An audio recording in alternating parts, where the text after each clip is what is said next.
महालक्ष्मी पूजन, दीपावली का अवसर आ रहा है, धनतेरस, रूप चौदस, दीपावली, पड़वा मतलब गोवर्धन पूजन और 5वां दिन भाई दूज यम द्वितीया। 5 दिन तक लक्ष्मी महारानी आपके घर में रहेगी, आप उसकी आराधना करना। पहले भी कथा में कहा, माता लक्ष्मी को, नारायण को लक्ष्मी किसने दी है? भगवान शिव ने। लक्ष्मी जी तो भगवान शंकर के पास आ रही थी क्योंकि माता ख्याति इनको दे रही थी, पर माता ख्याति से शंकर भगवान ने कहा कि भगवान विष्णु को लक्ष्मी जी दीजिए। जो लक्ष्मी भगवान विष्णु को प्राप्त हो सकती है, क्या लक्ष्मी हमारे घर में नहीं आ सकती? 5 दिवस तक आप माता लक्ष्मी की आराधना करिए, उसको अपने घर में बुलाने का प्रयास करो। श्री शिवाय नमस्तुभ्यम। 5 दिन तक आप भी शंकर का अनुमोदन करो, श्री शिवाय नमस्तुभ्यम बोलो, लक्ष्मी की आराधना करो, घर में काम करते रहो, पपड़िया बनाओ, गुजिया बनाओ, जो बनाना है बनाओ, पर उस शंकर का अनुमोदन कर कर बनाओ और लक्ष्मी जी का अनुमोदन करते रहो, स्मरण करते रहो, जिससे मां हमारे घर में विराजमान हो। आप लोगों से निवेदन रहेगा, सब दीपावली का पर्व बड़े धूमधाम से मनाना। दीपावली के पूजन का ज्यादा बड़ा रूप में तो हम विस्तार वर्णन नहीं करेंगे। कमाई में भगवान से प्रार्थना करना कि धन आए तो अभिमान मत आने देना, अहंकार ना आए, बस इतना ध्यान रखना।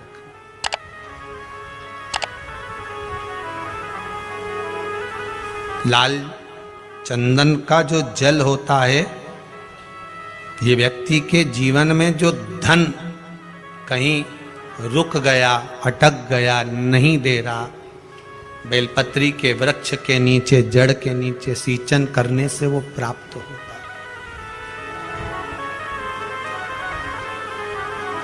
अथर्ववेद में छंदो ज्ञान उपनिषद में, दोनों में, अथर्ववेद में भी वर्णन है और महाराज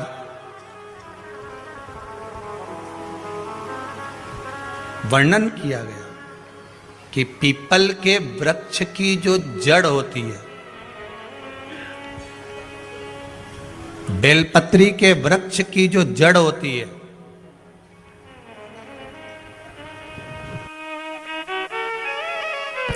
और आंवले के वृक्ष की जो जड़ होती है, इसके नीचे स्वर्ग का निवास होता है।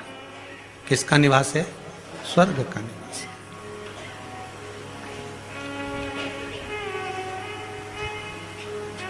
अथर्ववेद में भी कहा और छंदो उपनिषद में भी वर्णन करा।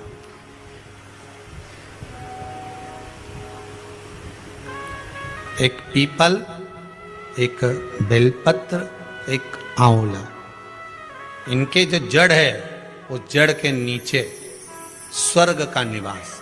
ये जहां लगे,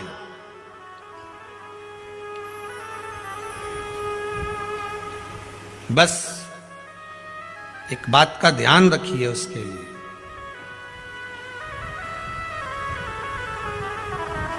कि जहां पर ये वृक्ष होता है और उस वृक्ष के नीचे बैठकर हम जब किस जल का सींचन कर रहे हैं, जैसे अभी आपको कहा था कि जल में अगर लाल चंदन मिला हो और आप बेलपत्री के जड़ में सींचन कर रहे हैं तो लक्ष्मी की आवक बढ़ेगी।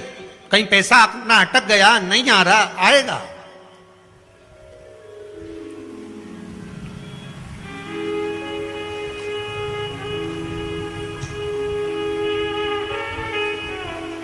पीपल की जड़ में इत्र का जल, पीपल की जो जड़ होती है उसमें इत्र का पानी, थोड़ा सा जल, उसमें थोड़ा सा इत्र का भाग हो महाराज, और आप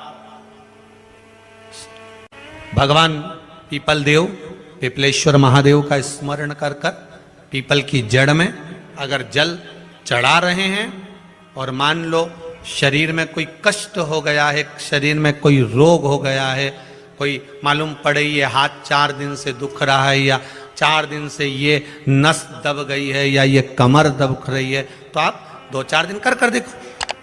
कलश के अंदर जल, जल में इत्र का थोड़ा सा भाग, पीपल की जड़ के नीचे आप उसका सींचन करिए पिपलेश्वर महादेव के नाम से।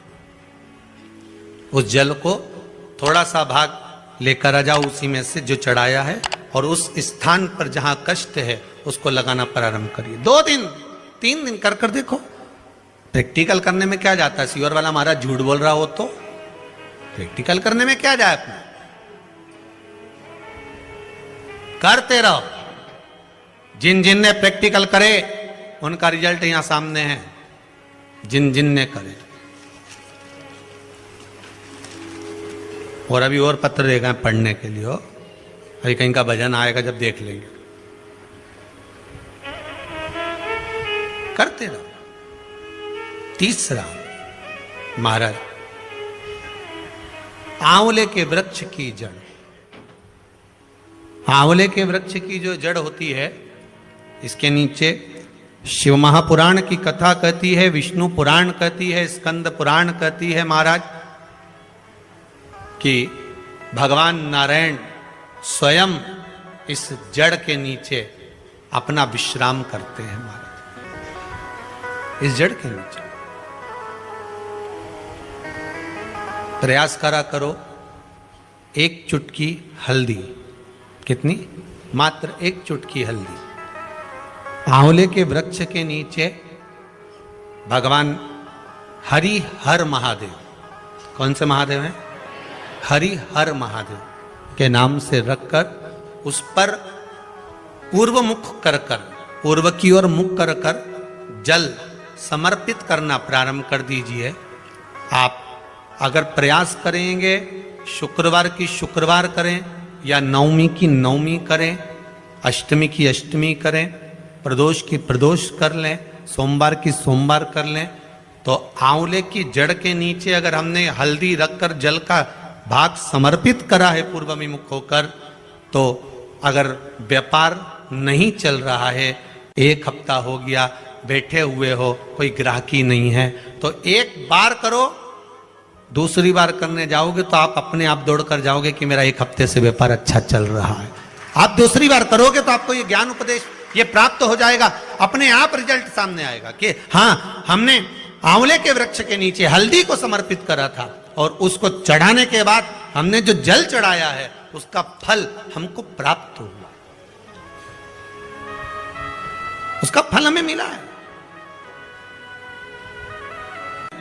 अगर कहीं अशांति का अनुभव होता है, मन को शांति नहीं रहती, बार बार ऐसा लगता है कि रोना आ रहा है, कुछ घर में अच्छा नहीं लग रहा, कहीं आंख फटक रही है, कहीं कोई पड़क रहा है, तो कभी ऐसा लगे, एक सफेद फूल पुष्प कुंदकेश्वर महादेव के नाम से अपने घर में से लेकर घुमाकर शिव जी को समर्पित कर आ जाओ।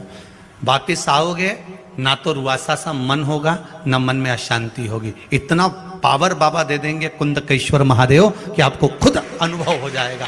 केवल 1 पुष्प श्वेत कुंदकेश्वर महादेव। कुंदकेश्वर महादेव कोई साधारण नहीं है। जिस समय माता पार्वती ने विदल और उत्पल का संहार करा था, तो कुंदुक भगवान के चरणों में जाकर लगा। उस कुंदुक के लगने से भगवान शंकर का नाम कुंदकेश्वर हो गया। भगवान शिव ओघड़दानी, त्रिकालदर्शी, कैलाशी, अविनाशी, भगवान शिव के अन्य अवतारों का वर्णन है। फिर आगे जो चरित्र कहा गया है, भगवान के 12 ज्योतिर्लिंग का स्मरण कराया गया। महाराज, एक बात ध्यान रखिएगा, शिव महापुराण कार्तिक महत्तम कथा तो आज विराम हो जाएगी, पर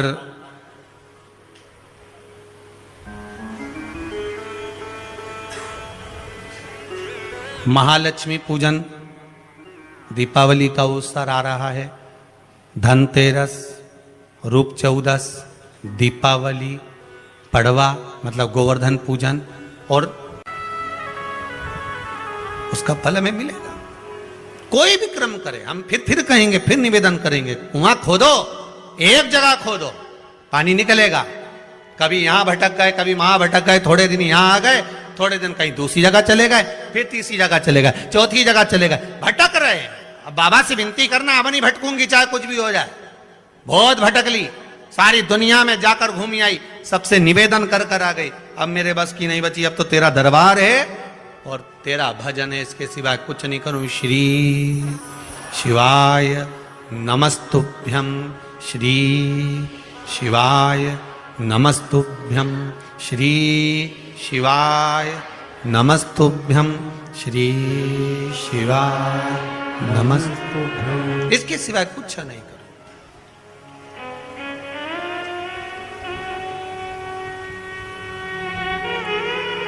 हमारा भजन मूल हो जाए। एक विदल और उत्पल दो असुर हुए। पार्वती मैया ने जो भजन करा था, स्मरण करा था, शिव मिले थे, उनकी भक्ति दृढ़ थी। विदल और उत्पल ने एक बार माता पार्वती जी को देखकर बड़े आनंद के साथ उनकी ओर लोभित हो गए, उनकी ओर आसक्त हो गए।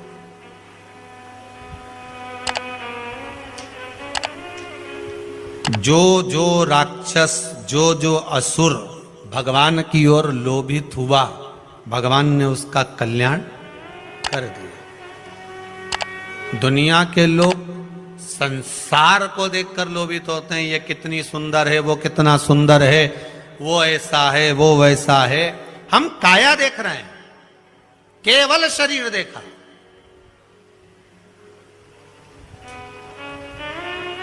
आधे से ज्यादा रिश्ते तो ये काया के चक्कर में गड़बड़ हो गए। लड़का अच्छा है साहब, लड़की बहुत बढ़िया है, दिखने में तो कई जोरदार।